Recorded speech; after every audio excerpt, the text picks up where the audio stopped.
எனக்கென வந்த தேவதையே சரிபாதி நீ அல்லவா நடக்கையில் உந்தன் கூட வரும் நிழல் போலே நான் அல்லவா கண்ணன் கொண்ட ராதையர ராமன் கொண்ட சீதையர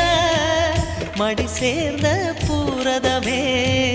மனதில் வீசும் மாருதமே நன்றி சொல்ல உனக்கு வார்த்தை இல்லை எனக்கு நான் தான் மயங்குறேன் என்னுடைய மனச தந்துவிட்ட பிறகும் ஏம்மா கலங்க